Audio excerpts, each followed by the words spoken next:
Hej, jeg hedder Karl. Jeg går på HTX Skive College og angiver. Jeg har programmering som linje. Og mit navn er Isabella, og jeg går på HTX 1.G og har biotek som linje.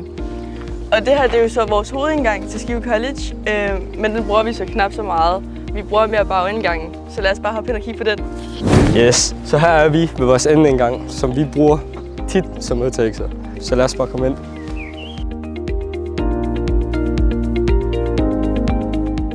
Det her det er så indgang til auditoriet, så lad os bare gå ind og kigge.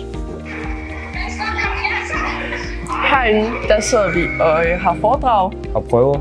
og oplæg, og vi bruger det ret ofte. Nu er vi kommet ind i mit klasselokale i 1.G, hvor vi sidder og har engelsk. Det er Anthony. For dejlig lærer. Yeah, and it's in English, not Danish. Yes, her har vi så vores lille sted, hvor tit vi laver gruppearbejder.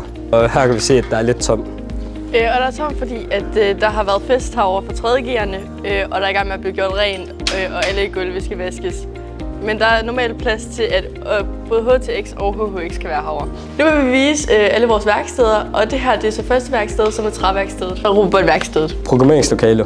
Syrummet. Vores alle mulige værksted. Designværksted. Og til sidst har vi så vores Megaspace, hvor vi har 3D-printer. Vi har lasercutter. Og har vi så også vores maskine til at trykke på tøj. Og her har vi så vores lærerværelse, og det er åbent hver dag for eleverne på HTX. Nu går vi hen og hilser på Bo. Hej! Yes, nu smutter vi over på den anden side, hvor vi har vores fysiklokale, kemilokale og biologilokale. Så kom med.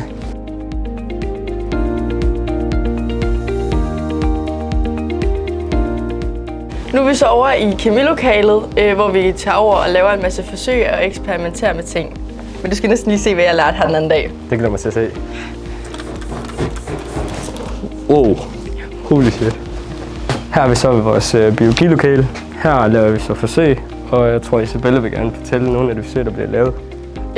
Der bliver både lavet alger herinde fra bunden af, og der bliver lavet penicillin fra bunden af. Og ellers så tager vi herover i både biologi og biotek-timerne.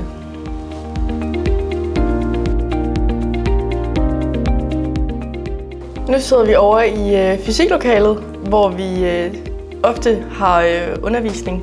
Og tit laver vi forsøg her, og har nogle gange teorier. Nu står vi på Stortorv, og her er vores kantine, og nu vil vi smutte ind og få noget mad.